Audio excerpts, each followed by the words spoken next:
상담 오한기.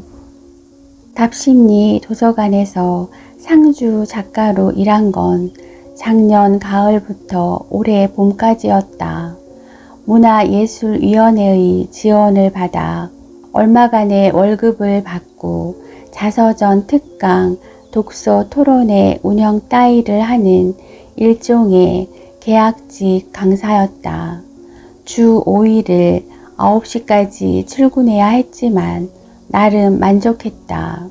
월급도 월급이지만 시내가 내다보이는 옥상이 있었고 혼자 쓸 수 있는 작업실이 있었고 소설을 쓸 때 아무도 건들지 않았고 프린터를 마음껏 사용할 수 있었고 무엇보다 인근에 서울에서 가장 맛있는 돈가스 집이 있었다. 인연이랄 것까진 없었지만 도서관에서 만났던 사람 중에는 그가 기억난다. 이름이 가물가물해서 뭐라고 부를까 고민하다가 최근 쓰고 있는 소설 속 인물을 따서 그냥 진진이라고 부르겠다. 소설가 정지돈과 이상우를 섞어 놓은 듯한 외모였는데 하나하나 뜯어보면 미남이었지만 전체적으로 보면 어딘지 모르게 이상했다. 음울한 어투와 코를 찡긋거리는 버릇은 아직도 눈에 선하다. 진지는 은행원이었고 상담을 받으러 나를 찾아왔다. 상주 작가 담당 사서가 하루키의 고민 상담소인가 뭔가를 패러디해서 야심차게 기획한 공고를 보고 찾아온 것이었다. 문학동네 젊은 작가상을 수상한 전도 유망한 소설가가 인생 상담을 해드립니다. 이게 그 낯 부끄러운 공고문이었다. 당연히 진진을 제외하고는 아무도 오지 않았다. 매주 토요일 서너시 진진은 도서관 3층에 위치한 작업실 문을 두드렸다. 진진은 타고난 외톨이였고 매일 밤 자살 충동에 시달렸으며 속마음을 털어놓지 않으면 미칠 것 같아서 나를 찾아왔다고 했다. 이게 첫날 진진에 대해 알게 된 사실이었다.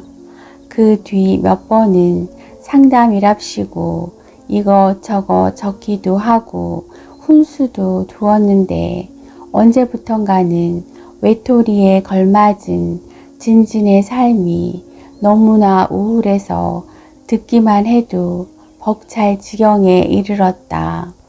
한 달 정도 그의 인생 역정을 듣고 나서 진진이 점점 부담스러워지기 시작했을 때 진진은 자신의 꿈에 대해 말했고 나는 그가 조금은 다른 외톨이라는 걸 눈치챘다. 제 꿈은 은행 강도입니다. 아주 오래전부터요. 진진이 이렇게 말한 뒤 비밀이니 절대 발설하지 말라고 덧붙였다. 부담스럽게 왜 비밀을 털어놓을까 같은 생각을 하고 있을 때 진진은 도서관에서 곰 사냥을 빌려 읽었다며 의미심장한 웃음을 지었다.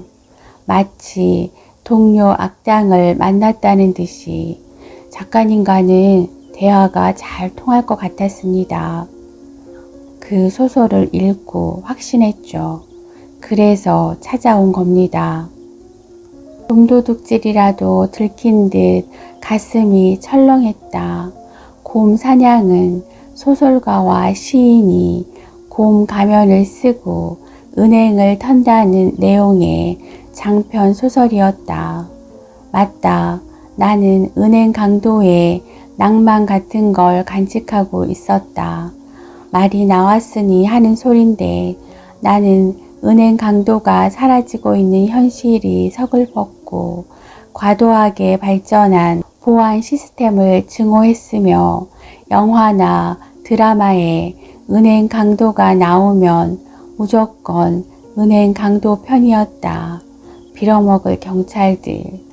나는 달리 할 말이 없어서 웃음으로 맞대응했고 그는 만족한 듯 고개를 주워거리며 말을 이었다. 진진이 은행 강도가 되고 싶은 이유는 엄마 때문이었다.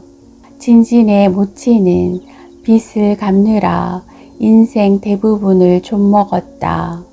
엄마는 앓는 소리를 하면서도 대출 이자를 갚았고 어린 시절 전지는 끙끙 앓는 소리를 하면 돈이 생기는 줄 알았다. 사춘기 땐 돈 없다고 징징거리는 엄마도 싫었고 돈 달라고 징징거리는 은행도 싫었는데 그래도 은행 쪽이 조금 더 싫었다. 그러던 어느 날 진지는 은행을 털어서 대출금을 갚는 아이디어를 떠올렸다. 보세요. 은행은 돈을 보관해주고 그 돈을 투자하고 불려서 다른 사람에게 빌려주고는 이자를 받습니다. 은행은 그 자체로 강도나 다름없고 저는 강도를 터는 강도가 될 것이니 즉 강도가 아닙니다. 이 도서관도 마찬가지죠. 세금으로 책을 사고 온갖 생색을 내며 책을 빌려주잖아요. 대체 연체 독촉은 왜 하는 겁니까? 나는 진진의 논리적 비약에서 한물간 아나키스트를 떠올렸지만 티내지 않았다. 남들이 봤을 때 나 역시 그럴 테니. 진진은 솔직했다. 고등학교 때 장래 희망을 은행 강도라고 적어낸 것이었다. 담임은 착오가 있었거나 장난이라고 여기며 상의도 없이 진진의 장래 희망을 은행원이라고 고쳐버렸다. 진진은 반발하는 대신 차라리 잘됐다고 생각했고 은행 강도라는 장래 희망을 공공연하게 떠들고 다녀서 좋을 건 없다는 것도 깨달았다. 그때부터 진지는 은행원으로 장래 희망을 수정했다. 일단 은행원이 되자 그럼 은행 구조, 탈출구, CCTV 파악하는 데 용이하고 진급할수록 은행의 비밀 따위에 점차 접근할 것이고 은행장이라도 되면 VIP 금고에 마음껏 들락거릴 수 있을지도 몰라. 게다가 당장 은행 강도가 되지 못하더라도 은행원으로 생계를 해결하며 미래를 도모할 수 있잖아. 아무 준비 없이 은행 강도가 되면 실패할 확률이 높고 옥살이를 하고 나오면 사회 낙오자가 될 게 뻔한데 확실히 하는 게 낫지. 진지는 서울 시내 사립대 식품공학과를 졸업한 뒤 은행에 취직했다. 그래서 계획대로 진행되고 있나요? 내가 물었다. 그는 고개를 가로저었다. 종일 대출 상담을 하고 나면 은행을 털 욕구가 사라진다고 했다. 안대를 쓰고 침대에 눕고 싶을 뿐이죠. 꿈에 지폐 개수기가 나오지 않길 바랄 뿐입니다. 그가 덧붙였다. 욕망을 되살리는 게 중요해요. 욕망을. 새해가 밝고 처음 맞이한 주말 그는 평소와 달리 들떠 있었다. 말투도 빨랐고 호흡도 가빴다. 무슨 일이냐고 묻자 그는 드디어 은행을 털 절호의 기회를 잡았다고 했다. 어떻게요? 동지가 생겼어요. 그게 누구냐고 물었다. 저희 은행 청원경찰이요. 진진이 말하길 청원경찰은 전문대 연극 영화과를 중퇴하고 경비업체에 입사한 박보검을 살짝 닮은 친구인데 어느 날 손님이 없을 때 진진에게 슬쩍 대출에 대해 물었다. 진진이 계약직은 대출이 어렵다고 하자 청원경찰은 좌절했고 그때 진진은 청원경찰에게서 이 세상에 대한 정의를 엿봤다고 했다. 어린 시절 자신이 떠올랐다고 덧붙이기도 했다. 다음부터는 예상한 대로 그날 밤 그들은 술잔을 기울이며 의기투합을 했다. 게다가 그 친구는 허리춤에 총도 차고 있잖아요. 손들어! 꼼짝마! 연극을 했었다니 연기도 될 거고 이건 거의 운명이에요. 그로 인해 욕망이 되살아난다고요. 설마 청원경찰의 총이 가스총이라는 사실을 모르는 건가 생각하고 있을 때 그가 이만 가봐야 한다며 일어섰다. 나는 그를 로비까지 배웅했다. 왠지 마지막인 것 같아서였다. 내가 인사를 하자. 조심해요. 조만간 연습삼아 도서관에 있는 책을 모조리 훔칠 생각이니까. 예전에 도서관도 은행과 다를 바 없다고 한 거 기억나죠? 명분도 있고 반년 동안 드나들면서 도서관 구조도 눈에 익었고 들켜봤자 돈도 아니고 책인데 뭐 징역 몇 년 살겠어요? 그가 내 귀에 입을 바싹 붙이고 속삭였다. 작가님, 이 계획이 새어나가면 작가님을 죽일 거예요. 제 꿈에 대해 알고 있는 사람은 작가님 뿐이거든요. 못 믿겠죠? 제가 도서관을 털었다는 증거를 남겨놓을 테니 보세요. 왠지 돋아오르는 소름은 주체할 수 없었다.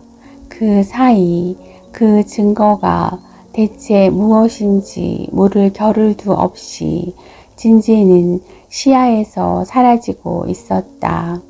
그 뒤 진지는 찾아오지 않았다.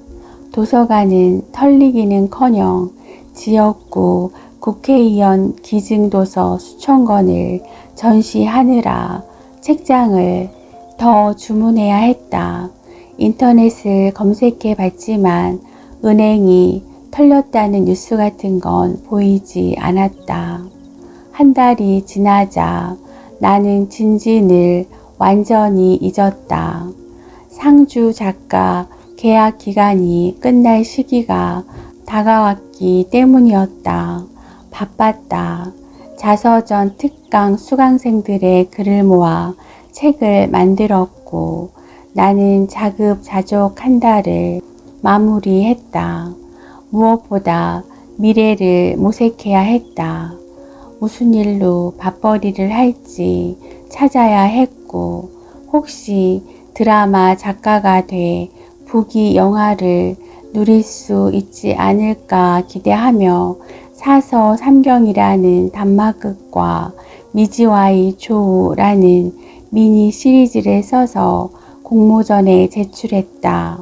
무엇보다 일본 정보부에 40년째 쫓기고 있다는 주민 하나가 하루에도 몇 번씩 탄원서를 다듬어 달라고 작업실 문을 두드렸기 때문에 숨어 다니느라 정신 없었다.